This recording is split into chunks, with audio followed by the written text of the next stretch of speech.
What happens when predators become prey in the depths of Louisiana's most unforgiving swamp? 4 armed men entered the misty bayou at dawn, confident in their mission to capture a runaway slave girl. They thought they were the hunters. They were wrong. What they found in those ancient cypress groves would turn their world upside down, and only one would live to tell the terrifying tale of how the hunted became the hunter. Subscribe now for more spine-chilling true stories that will keep you on the edge of your seat. The Louisiana morning of 1847 broke grey and heavy, with fog rolling off the bayou like the breath of sleeping giants. Magnolia Plantation sat silent in the pre-dawn darkness, save for the frantic shouts echoing from the overseer's quarters. "She's gone. The girl's gone." Thomas Whitmore, the plantation's brutal overseer, stood in his doorway clutching a lantern, his face twisted with rage. The iron shackles that should have held 17-year-old Aria lay broken on the floor of the slave quarters, bent and twisted as if by impossible strength. "How in hell did she manage that?" muttered Jake Morrison, Whitmore's right-hand man, examining the mangled metal. "These chains could hold a bull." "Don't matter how," Whitmore spat, already strapping on his gun belt. "Matters that we get her back before Master Beauregard finds out. You know what he'll do to us if word spreads that his slaves are breaking free." Within an hour, 4 men had assembled in the plantation yard, Whitmore, Morrison, and 2 local trackers, the Crenshaw brothers, Pete and Billy. All were armed, all were experienced hunters, and all shared the same cruel confidence that had made them wealthy off the suffering of others. "Trail leads straight to Deadman's Swamp," announced Pete Crenshaw, studying the muddy footprints that led away from the plantation. "Girl's got maybe 6 hours on us, but she's on foot and we got horses. Won't be no challenge." Billy Crenshaw laughed, a sound like grinding glass. "Probably hiding in the first dry spot she could find, crying her eyes out. These field hands don't know nothing about surviving in the wild." But as they followed the trail deeper into the bayou, something felt wrong. The footprints were too clear, too easy to follow, almost as if... "She wants us to follow her," Morrison said quietly, voicing what they were all thinking. "Nonsense!" Whitmore snapped, but his voice lacked its usual conviction. "She's a scared girl running blind, nothing more." The cypress trees grew thicker as they progressed, their Spanish moss hanging like funeral shrouds in the still air. The horses grew nervous, snorting and shying at shadows. Strange sounds echoed through the swamp, not the normal calls of birds and gators, but something else, something that made the hair on their necks stand up. "There," Pete pointed ahead, fresh footprints by that fallen log. But when they reached the spot, the prints seemed to multiply, going in different directions. Some led deeper into the swamp, others doubled back, still others vanished entirely at the water's edge. "She's trying to confuse us," Morrison said, but uncertainty crept into his voice. From somewhere in the mist came a sound, soft, melodic humming, a slave song, but twisted somehow, turned into something that made their blood run cold. "Split up," Whitmore ordered, though his hands shook as he checked his rifle. "Cover more ground. She can't have gone far." It was the first mistake. In Deadman's Swamp, you never split up. As the 4 men separated into pairs, none of them noticed the figure watching from the shadows of an ancient cypress. Aria stood motionless, her dark skin blending perfectly with the bark, her eyes tracking their every movement. She had indeed grown up in these swamps, learning its secrets from her grandmother before the old woman died. She knew every hidden path, every quicksand pit, every gator nest. And she knew something else, something her grandmother had whispered to her in the dark nights of the slave quarters. "Child, sometimes the only way to be free is to make sure your hunters never hunt again." The humming continued, seeming to come from everywhere and nowhere at once. And in the growing mist of Deadman's Swamp, the real hunt was just beginning. But Aria's story began long before that fateful morning. Born into slavery on Magnolia Plantation, she had been marked as different from an early age. While other slave children played simple games, Aria would disappear into the edges of the swamp, returning with knowledge that seemed impossible for someone so young. Her grandmother, Kesey, was a root woman, a keeper of ancient African traditions that had somehow survived the brutal crossing and the even more brutal years of bondage. In the secret hours after the overseer's final rounds, Kessie would take young Arya into the swamp and teach her the old ways. "Listen to the water, child," Kessie would whisper as they moved silently through the cypress groves. "It speaks to those who know how to hear. It tells you where the ground is solid, where the snakes sleep, where the spirits of our ancestors still walk." Arya learned to read the signs that others missed, the way certain birds called when strangers approached, how the mist moved differently over quicksand, which plants could heal and which could kill. But most importantly, she learned that the swamp was not just a place of danger, but a place of power for those who understood its secrets. "The white men fear this place," Kessie explained during one of their midnight lessons. "They see only death and darkness. But we know better. We know that life finds a way even in the deepest waters. We know that freedom lives where others fear to tread." When Arya turned 16, Kessie began teaching her the most dangerous lessons of all: how to fight back. "I'm too old to run, child," the elderly woman said, her hands gnarled from decades of cotton picking. "But you have the fire of our people burning in your veins. You have the wisdom of the swamp in your heart. When the time comes, you'll know what to do." That time came sooner than either of them expected. Master Beauregard, facing mounting debts, decided to sell off some of his excess property. Arya's name was on the list, along with several other young women who would fetch good prices at the New Orleans slave market. The night before the sale, Kessie pressed a small carved wooden pendant into Arya's hands. "This belonged to my grandmother in Africa," she whispered. "It carries the protection of our ancestors. Wear it, and remember, you are not property.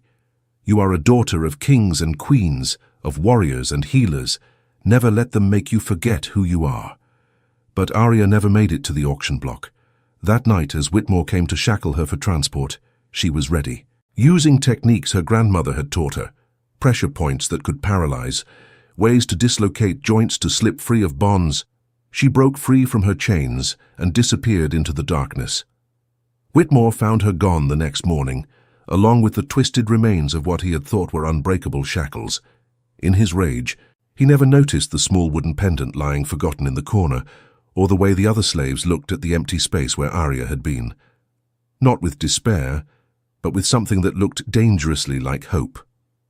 Now, as the four hunters followed her trail deeper into Dead Man's Swamp, Arya felt the weight of her grandmother's teachings and the power of her ancestors flowing through her veins. She was no longer just a runaway slave. She was something far more dangerous. She was a young woman who had nothing left to lose and everything to fight for. The mist swirled around her as she moved through the cypress trees, and for a moment she could swear she heard her grandmother's voice carried on the wind. "Show them, child. Show them what happens when they try to cage the wind." The Crenshaw brothers took the eastern path, their boots squelching through the muddy ground as Spanish moss brushed against their faces like ghostly fingers. Pete led the way, his tracker's instincts on high alert, while Billy followed close behind, rifle ready. "Something ain't right about this place," Billy muttered, swatting at a cloud of mosquitoes. "Been hunting these swamps for 20 years, never felt nothing like this." Pete nodded grimly. The usual sounds of the bayou, the splash of gators, the calls of herons, the rustle of small animals, had gone silent. It was as if the swamp itself was holding its breath. "Look here," Pete called out, kneeling beside a cypress root. Fresh mud, still wet. She passed this way not more than an hour ago. But as he stood up, his foot caught something hidden beneath the murky water. There was a sharp crack, and suddenly Pete was screaming, his leg trapped in what looked like a bear trap made from sharpened cypress branches. "Billy, help me." Pete's face went white with pain and shock. I can't get it loose." Billy rushed to his brother's side, trying to pry apart the wooden jaws that had clamped down on Pete's leg.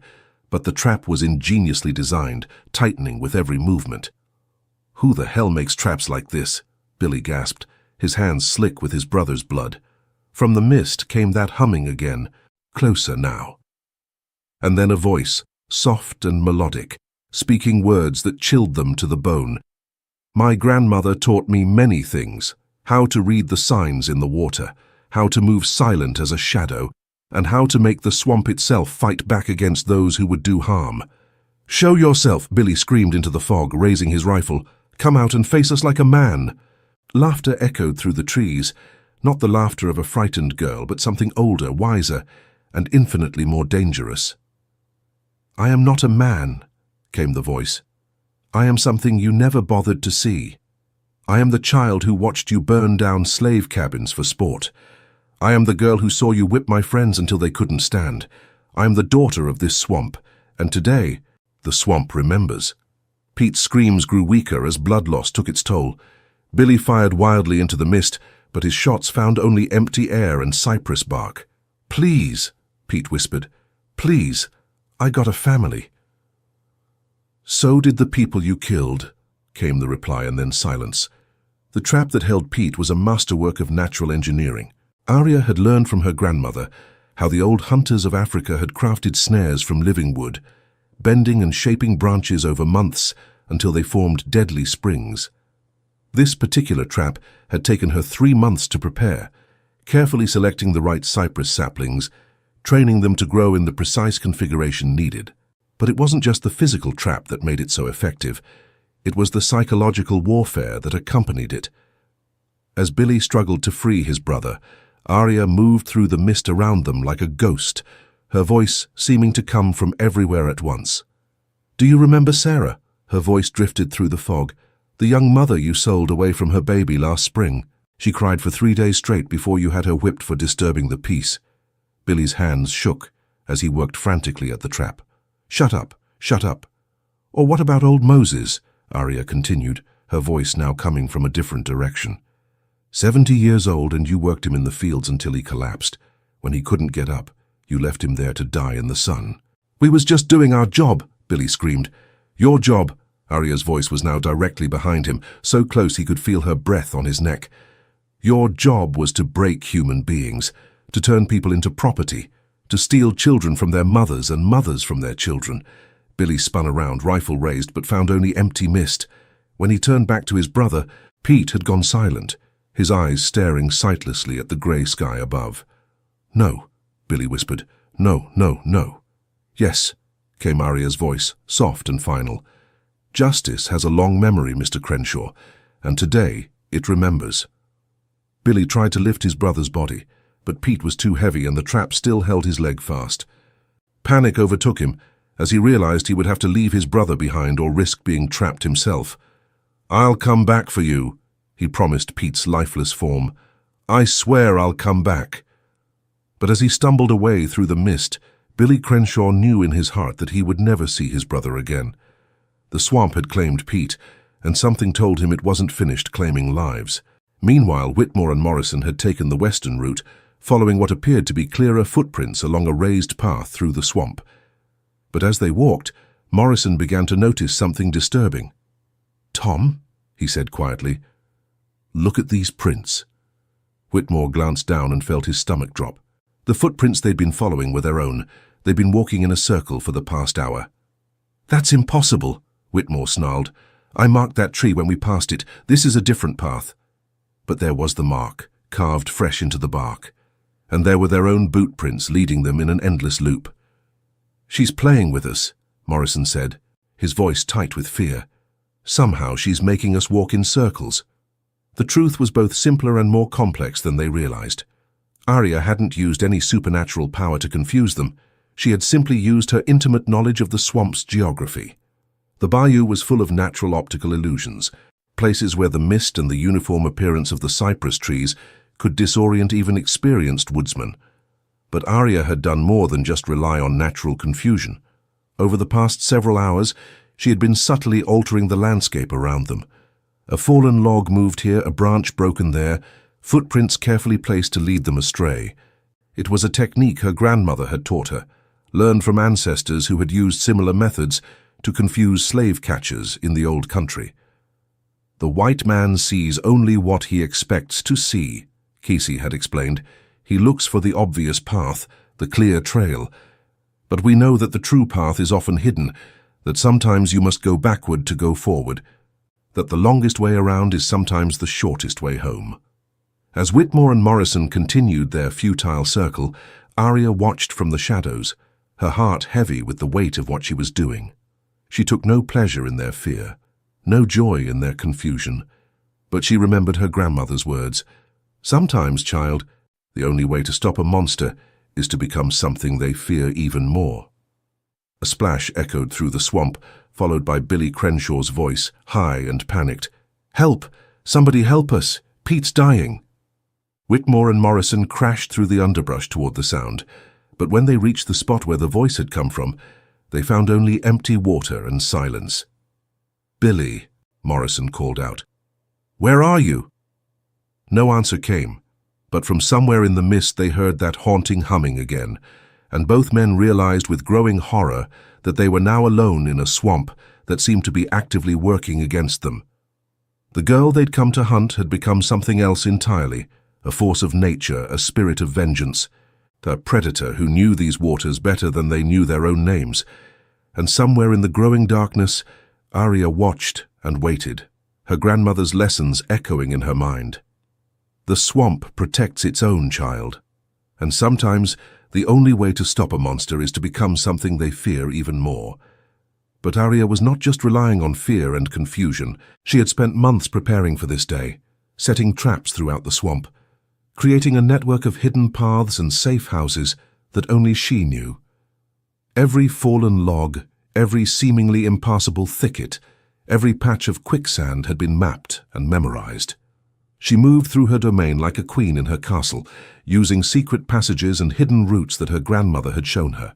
The swamp that seemed so hostile and alien to her pursuers was as familiar to her as her own heartbeat. As night began to fall, Arya knew that the real test was just beginning. In the darkness, the swamp would become even more dangerous for those who didn't know its secrets, and she intended to use every advantage she possessed to ensure that justice was finally served. The fog thickened as the day wore on, turning the swamp into a maze of grey shadows and whispered threats. Morrison's hands shook as he reloaded his rifle for the third time, though he hadn't fired a shot since they'd lost contact with the Crenshaw brothers. "We should go back," he said to Whitmore, his voice barely above a whisper. "This ain't natural. None of this is natural." Whitmore's face was pale with sweat, despite the cool morning air. His usual bravado had cracked, revealing the frightened man beneath. "Can't go back empty-handed. Master Beauregard will have our hides if we don't bring that girl back." "Better than dying in this god-forsaken swamp," Morrison shot back. "You hear that humming? It's getting closer." Indeed, the melodic sound seemed to surround them now, coming from every direction at once. Sometimes it sounded like a lullaby, other times like a funeral dirge. And underneath it, they could swear they heard other voices, the voices of slaves they'd brutalized over the years, calling out for justice. "It's just the wind," Whitmore said, but his voice cracked. "Just the wind through the trees." A branch snapped behind them. Both men spun around, rifles raised, but saw only empty mist. "She's toying with us," Morrison breathed, "like a cat with mice." From the fog came Arya's voice, clear and strong. "You came into my home with guns and chains. You came to drag me back to a life of suffering. But this swamp raised me, taught me, protected me. And now it's time for you to learn what real fear feels like." "Show yourself," Whitmore screamed, firing blindly into the mist. "Fight us like a man." "I am not a man," came the reply, echoing from multiple directions. "I am every slave girl you've terrorized. I am every mother torn from her children. I am every father worked to death in your fields. I am your reckoning." Morrison grabbed Whitmore's arm. "We need to leave, now." But as they turned to flee, they found their path blocked by a wall of cypress trees that hadn't been there moments before. The swamp itself seemed to be shifting, rearranging itself to trap them. The truth was that Arya had spent years learning every secret passage through the bayou. What appeared to be solid walls of vegetation often concealed hidden paths, and what looked like clear routes frequently led to dead ends or dangerous terrain. She was using this knowledge to herd her pursuers like sheep, guiding them deeper into the heart of the swamp, where her advantages would be greatest. "This way," Whitmore gasped, pointing toward what looked like an opening in the trees. They crashed through the undergrowth, branches tearing at their clothes, mud sucking at their boots. Behind them, they could hear splashing, something large moving through the water, following them. "The horses," Morrison panted. "If we can reach the horses." But when they burst into the clearing where they'd left their mounts, They found only empty tethers and hoofprints leading away into the swamp. The horses had fled, leaving them stranded. "No," Whitmore whispered. "No, no, no." The horses hadn't fled on their own. Arya had spent the early morning hours carefully approaching their makeshift camp, using techniques her grandmother had taught her for calming animals. Horses, unlike their masters, could sense the difference between someone who meant harm and someone who was simply trying to survive. She had whispered to them in the old language her grandmother had taught her, the same words that African horse whisperers had used for centuries. The animals had followed her willingly, allowing themselves to be led deep into the swamp where they would be safe from the violence that was to come. A sound made the two men turn, slow, deliberate clapping.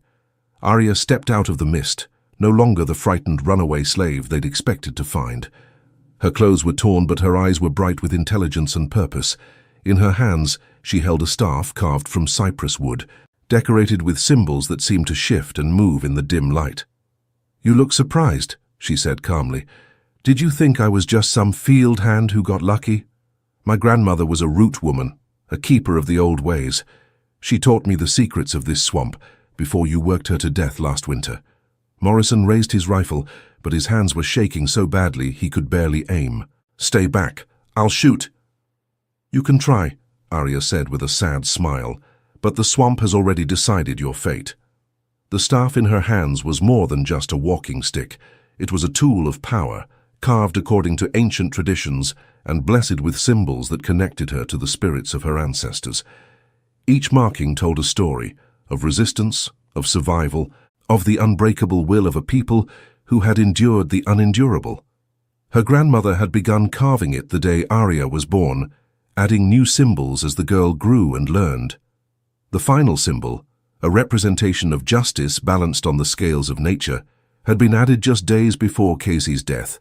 "This staff has drunk the tears of our people," Arya said, her voice carrying the weight of generations. "It has been blessed with the blood of martyrs and the prayers of the oppressed. It carries the power of every ancestor who died in chains, every child sold away from their family, every woman brutalized by men like you." The ground beneath Morrison's feet began to give way. He looked down in horror to see that he was standing on what looked like solid earth, but was actually a thin layer of moss over a deep sinkhole. As he struggled to escape, the mud pulled him down like quicksand. "Help me!" he screamed to Whitmore. "Don't let me die like this!" But Whitmore was already running, crashing through the swamp in blind panic. Behind him, Morrison's screams grew fainter and fainter, until they were swallowed entirely by the hungry mud. Arya watched without emotion as the swamp claimed another victim. "That's for my grandmother," she said quietly, touching one of the symbols on her staff. The sinkhole that had claimed Morrison was no accident. Arya had spent weeks preparing it, carefully removing the solid earth beneath and replacing it with a thin layer of moss and debris that would support the weight of a small animal but collapse under a grown man. It was another technique her grandmother had taught her, learned from ancestors who had used similar traps to protect their villages from raiders. "The earth itself will fight for you, child," Kessie had said, "if you know how to ask it properly." Now only Whitmore remained, stumbling through the maze of cypress trees and Spanish moss, his mind fracturing under the weight of terror. He could hear Arya behind him, not running, not hurrying, just walking with the patient inevitability of death itself. "Please," he sobbed as he ran, "I got money. I can pay you. I can set you free. Give you papers." "I'm already free," came her voice from the mist. "Freer than you've ever been. Free from your chains, your whips, your hatred. And soon you'll be free too. Free from the burden of your sins." Whitmore's foot caught a root, and he went down hard, his rifle flying from his hands to disappear into the murky water. He crawled forward on hands and knees, tears streaming down his face. "I'm sorry," he whispered. "I'm sorry for everything." Arya appeared before him like a spirit of the swamp, her dark skin seeming to absorb the grey light. "Sorry doesn't bring back the dead, Mr. Whitmore. Sorry doesn't heal the scars you've left on so many souls. But perhaps there's another way." She knelt down beside him, and for a moment her expression softened. "You can live, Mr. Whitmore." You can walk out of this swamp and tell the world what happened here. Tell them about the girl who fought back. Tell them about the price of cruelty. Tell them that some spirits can never be broken." Whitmore looked up at her with desperate hope. You'll let me go?" "The swamp will let you go," Arya corrected, "but you'll carry this day with you forever. Every time you raise a hand in anger, every time you think about owning another human being, you'll remember what happened here. You'll remember that somewhere in these waters, justice lives." She stood and began to walk away, her figure already fading into the mist. "Wait," Whitmore called after her. "How do I get out? How do I find my way back?" Her voice came back to him like an echo. "Follow the morning star, Mr. Whitmore, and pray that your conscience can guide you better than your hatred ever did." As Arya disappeared into the depths of the swamp, Whitmore was left alone with his thoughts and his guilt. The silence that surrounded him was different now, not the oppressive quiet of a hostile environment, but the peaceful stillness of a place where justice had been served. He would spend the next 3 days wandering through the bayou, sustained by water from cypress knees and the occasional fish that seemed to swim directly into his hands. During those long hours of solitude, he would have time to think about every cruel act he had committed, every life he had destroyed, every moment when he had chosen hatred over humanity. And slowly, painfully, Thomas Whitmore would begin to understand what Arya had tried to tell him. That true freedom came not from owning others, but from freeing oneself from the chains of cruelty and hatred that bound the soul.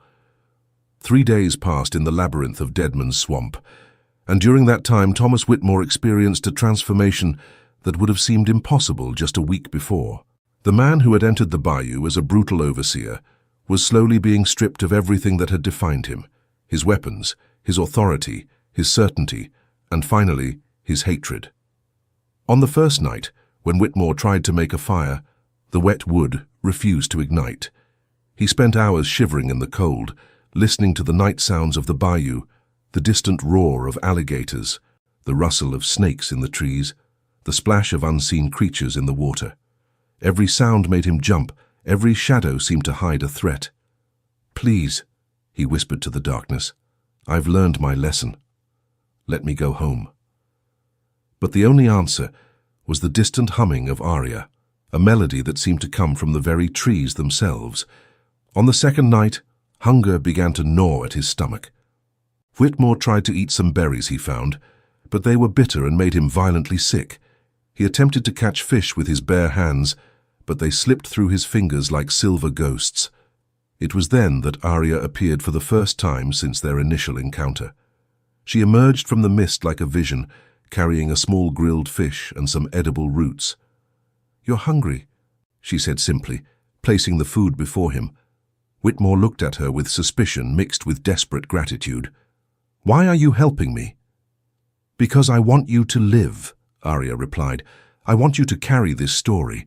I want you to tell the world what happens when the oppressed finally fight back." She sat on a nearby root, watching him eat with the voracious hunger of a starving man.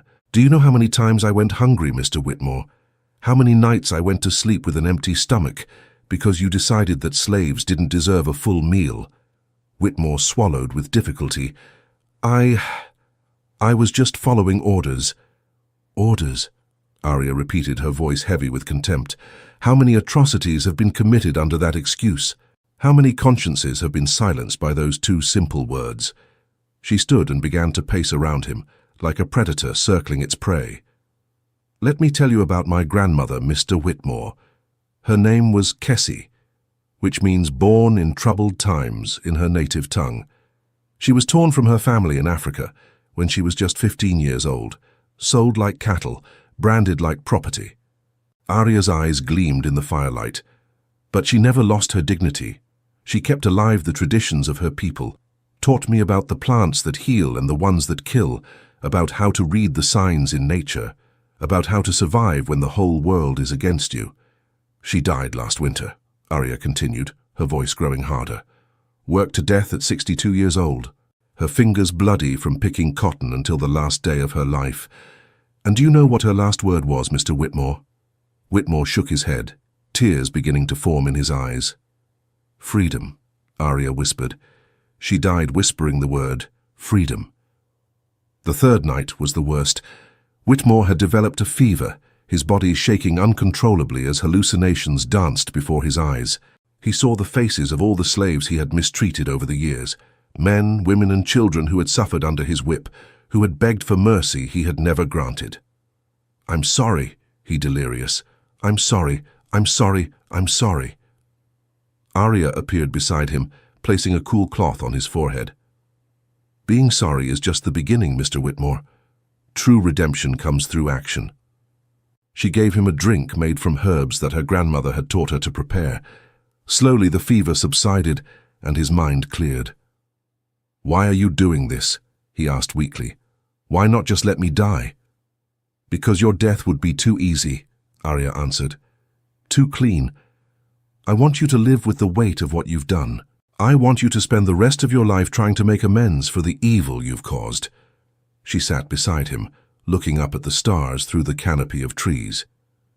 "Do you know what my grandmother told me before she died? She said that revenge is like drinking poison and expecting the other person to die. But justice is different. Justice is about balancing the scales, about creating real change." "What do you want from me?" Whitmore asked. "I want you to become a different man," Arya said simply. "I want you to use your position, your influence, to help instead of harm. I want you to prove that even the worst among us can change." On the morning of the fourth day, Arya finally led Whitmore out of the swamp. They walked in silence through the winding paths, passing the places where Morrison had been swallowed by the mud, where the Crenshaw brothers had vanished into the mist. "Are they really dead?" Whitmore asked quietly. "The swamp claimed what was owed," Arya replied. "They chose the path of violence and cruelty. The swamp simply returned what they had given. When they finally reached the edge of the bayou, where civilization began again, Arya stopped. This is your moment, Mr. Whitmore. You can return to your old life, pretend none of this happened, continue being the man you always were. Or you can choose to be something different." Whitmore looked at her, this spirit of the swamp who had become both his salvation and his damnation. "And if I choose to change, if I try to be better?" "Then maybe," Arya said with a small smile, "maybe there's hope for all of us." She turned to leave, but Whitmore called out one last time, "Arya, what will happen to you now?" She looked back, her figure already beginning to blend with the shadows of the swamp. "I'll do what I've always done, Mr. Whitmore. I'll survive, I'll protect those who need protection, and I'll remind the world that some spirits can never be broken." And with that, she disappeared back into Deadman's Swamp, leaving Whitmore alone at the edge of two worlds, the world he had known and the world he could choose to create. As he stood there, watching the mist swirl around the ancient cypress trees, Thomas Whitmore made a decision that would change not only his own life, but the lives of countless others. He would return to the world of men, but he would not return as the same man who had entered the swamp 4 days ago. He would carry Arya's story with him, and in doing so, he would become part of something larger than himself, a movement toward justice, toward redemption, toward the possibility that even in the darkest times, the human spirit could find a way to triumph. The morning star that had guided him home still shone over the bayou, a beacon of hope for those seeking freedom and a warning to those who would deny it. And somewhere in those ancient waters, the spirit of a young woman who had refused to be broken continued to watch over all who sought justice in a world that too often denied it. Thomas Whitmore emerged from Deadman's Swamp 4 days later, more ghost than man. His clothes hung in tatters, his face was gaunt with hunger and terror, and his eyes held the hollow look of someone who had stared into the abyss and found it staring back. The search party that found him barely recognized the once proud overseer. Sheriff Dubois and his men had been combing the bayou since the 4 hunters failed to return, expecting to find either their bodies or the captured runaway slave. Instead, they found one broken man with a story that would haunt the Louisiana lowlands for generations to come. "She was never running," Whitmore whispered as they helped him onto a horse. "She was hunting us." "Who was hunting you, Tom?" Sheriff Dubois asked gently. "The slave girl?" "Arya." Whitmore's laugh was the sound of sanity cracking. "Arya. Yes, that was her name. But she wasn't just a girl. She was something else, something the swamp made to balance the scales. As they rode back toward civilization, Whitmore told his tale in broken fragments. He spoke of traps that seemed to set themselves, of paths that led in circles, of a young woman who moved through the bayou like she was part of it. He told them about Morrison disappearing into the hungry mud, about the Crenshaw brothers vanishing into the mist, about voices in the fog that spoke of justice and retribution. "You're saying one slave girl killed 3 armed men?" Dubois asked skeptically. "I'm saying the swamp killed them," Whitmore replied. "She just showed it how." When they reached Magnolia Plantation, Master Beauregard was waiting with barely contained fury. The loss of 4 men, including his most trusted overseer, was a financial disaster, not to mention the blow to his reputation. "Where is my property?" he demanded. "Where is the girl?" Whitmore looked at him with eyes that had seen too much. "She's free, Master Beauregard. Freer than any of us will ever be." "Nonsense! No slave escapes from my plantation. I'll organize another search party, bring in the dogs." "No." Whitmore's voice was quiet, but firm. "You won't find her, and if you're smart, you won't try." But Beauregard was not a man who accepted defeat easily. 3 days later, he organized a second search party, 12 men this time. Armed with rifles and accompanied by bloodhounds, they entered Dead Man's Swamp with confidence, determined to prove that no slave girl could outwit civilized white men. They never returned. The story spread quickly through the slave quarters, whispered from cabin to cabin like a prayer of hope. Aria, the girl who had broken her chains and walked into the swamp, had not only escaped, but had turned the hunters into the hunted. She had become something more than human, a symbol of resistance, a spirit of vengeance, a reminder that even the most oppressed could fight back. Some said she still lived in the depths of Dead Man's Swamp, protecting other runaways who sought freedom in its murky waters.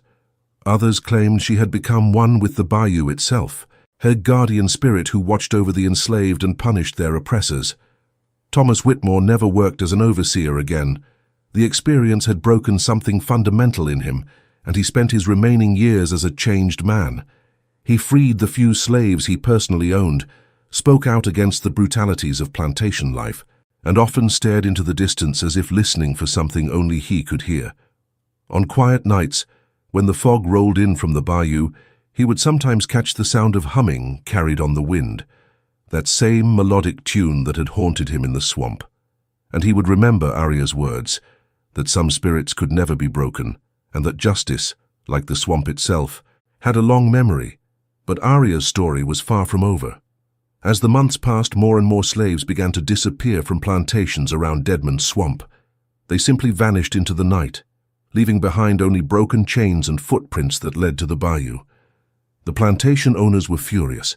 They organized larger search parties, brought in professional hunters from other parts of the state, even hired soldiers from the federal army. But all who entered the swamp looking for Aria either met the same fate as Beauregard's men, or returned with tales of terror that no one believed. "She's building an army," the slaves whispered, "an army of free spirits in the heart of the swamp." And perhaps it was true. Reports began to surface of a hidden community deep in the bayou, a place where runaway slaves could live free, protected by the treacherous waters and the watchful presence of a young woman who had become legend.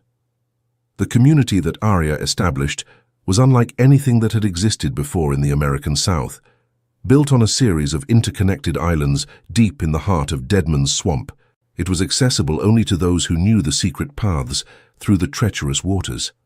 Using the knowledge her grandmother had passed down to her, Aria had found the perfect location, a place where the cypress trees grew so thick that they blocked out most of the sunlight, where the mist provided natural camouflage and where the dangerous terrain discouraged unwanted visitors.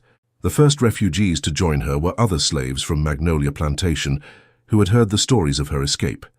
They came in ones and twos at first, following the coded messages that Aria left in the form of broken branches and arranged stones, a language her grandmother had taught her that could be read by those who knew its secrets. Samuel was among the first to arrive, a blacksmith who had fled after watching his wife sold to a plantation in Mississippi. His skills proved invaluable in the swamp, as he was able to forge tools and weapons from scrap metal that Arya and others scavenged from abandoned settlements. Then came Maria, a young mother who had escaped with her infant son after her master threatened to sell the child. She brought with her knowledge of healing herbs that complemented what Arya had learned from her grandmother. Joshua arrived next, an elderly man who had spent 60 years in bondage before finally finding the courage to run. His wisdom and experience made him a natural counselor, helping to resolve disputes and guide important decisions. As word of the community spread through the underground network of slaves, more refugees began to arrive. They came from plantations across Louisiana and beyond, following the North Star and the whispered directions that led them to the hidden sanctuary in Deadman's Swamp. Each new arrival brought their own skills and knowledge. There was Rebecca, who had worked in the big house and could read and write, skills she began teaching to the children of the community. There was Moses, who knew the secrets of fishing and hunting that allowed the community to supplement their diet with fresh meat and fish. There was Sarah, who had been a seamstress and could make clothes from the cotton that grew wild in certain parts of the swamp. But it was Arya who remained the heart and soul of the community. She had grown from a frightened runaway into a respected leader, a brilliant strategist and a formidable warrior. Under her guidance, the community developed an elaborate system of signals and codes that allowed them to communicate with slaves on distant plantations and coordinate mass escapes. The Underground Railroad, the secret network that helped slaves escape to the north, soon recognized the importance of Arya's community.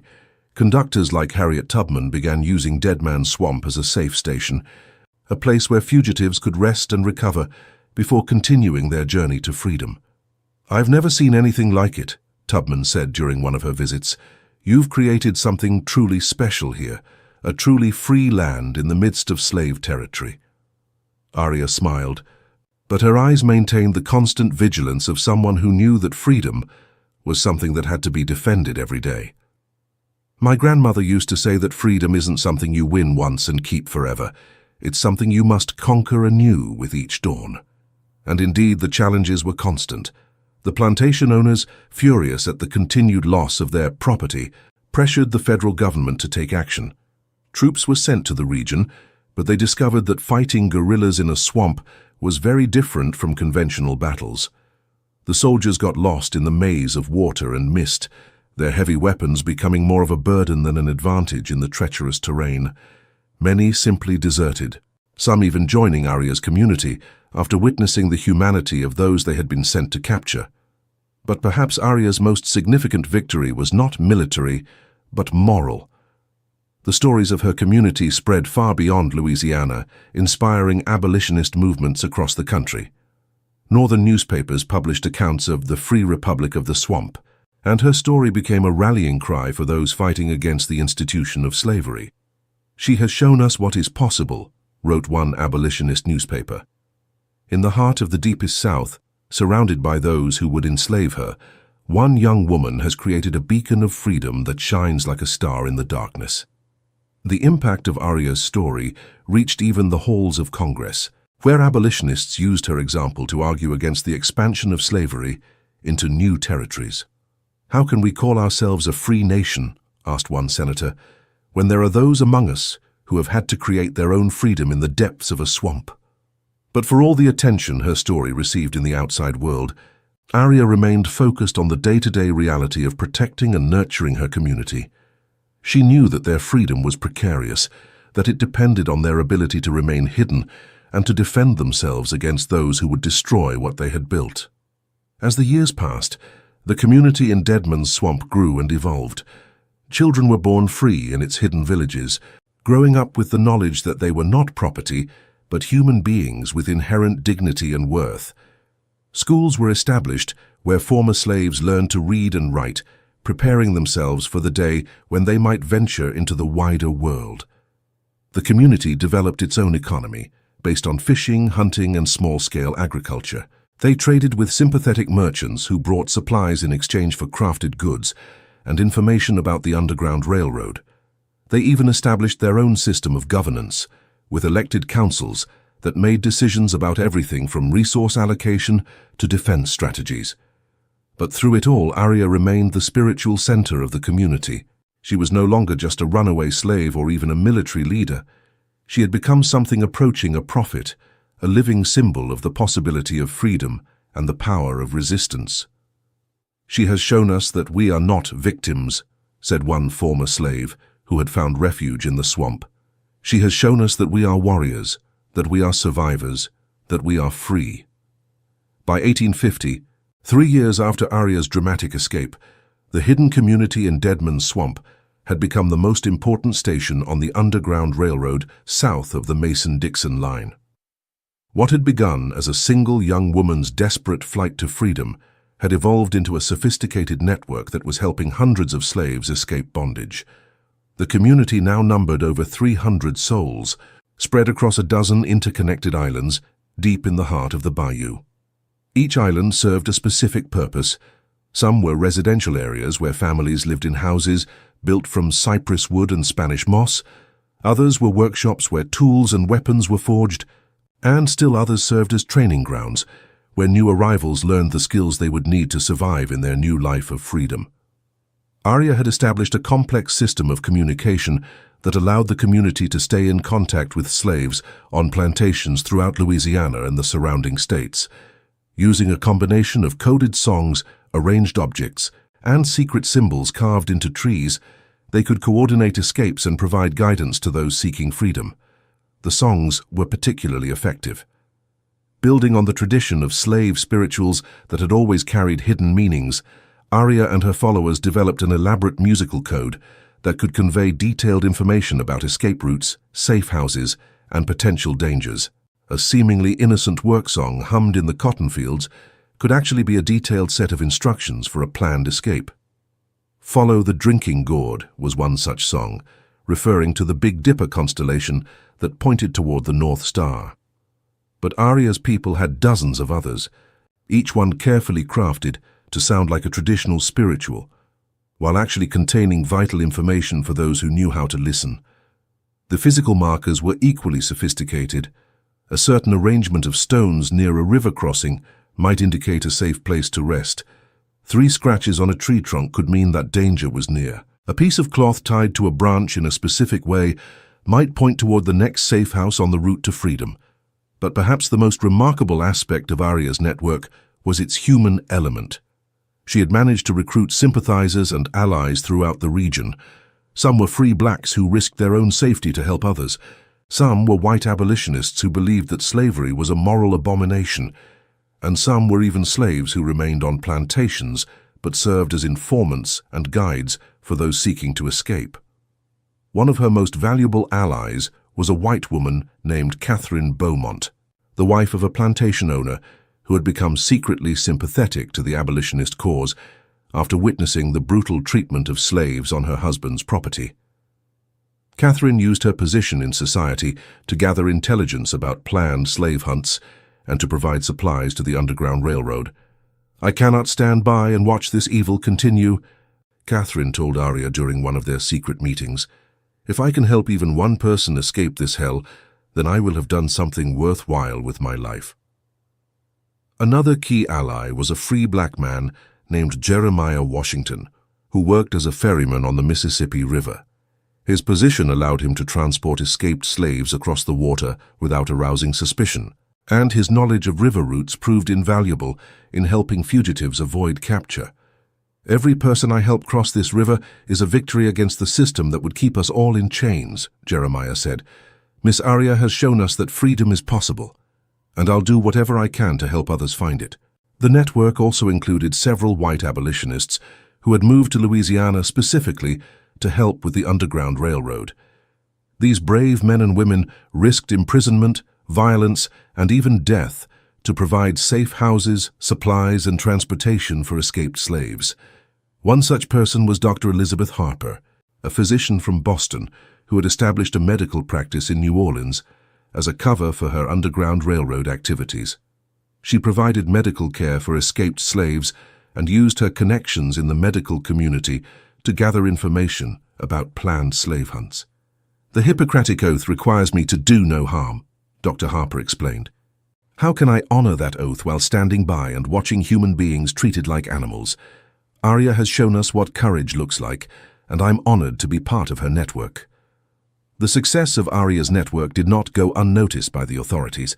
By 1851, the federal government had placed a bounty of $5,000 on her head, an enormous sum that attracted bounty hunters from across the country. But every attempt to capture her failed, often with the hunters themselves disappearing into the depths of Dead Man's Swamp. The plantation owners, desperate to stop the hemorrhaging of their property, began to take increasingly extreme measures. They hired private armies of slave catchers, equipped with the latest weapons and tracking dogs. They offered rewards not just for Arya's capture, but for information about her network. They even began to torture suspected sympathizers in an attempt to extract information about the Underground Railroad. But these brutal tactics only served to strengthen the resolve of those fighting for freedom. For every sympathizer they intimidated, 2 more stepped forward to take their place. For every safe house they discovered, 3 more were established. The network that Arya had created had taken on a life of its own, growing stronger with each attempt to destroy it. The impact of the network extended far beyond the immediate area around Dead Man's Swamp. Escaped slaves who had found freedom through Arya's efforts carried her story with them as they traveled north, spreading word of the Swamp Angel who had shown them that resistance was possible. In the free states, Arya's story became a powerful tool for abolitionists seeking to build support for their cause. Frederick Douglass, the famous escaped slave and abolitionist speaker, often spoke about her in his lectures. In the depths of a Louisiana swamp, Douglass would tell his audiences, "A young woman has proven that the human spirit cannot be enslaved. She has shown us that freedom is not something that can be granted or taken away by others. It is something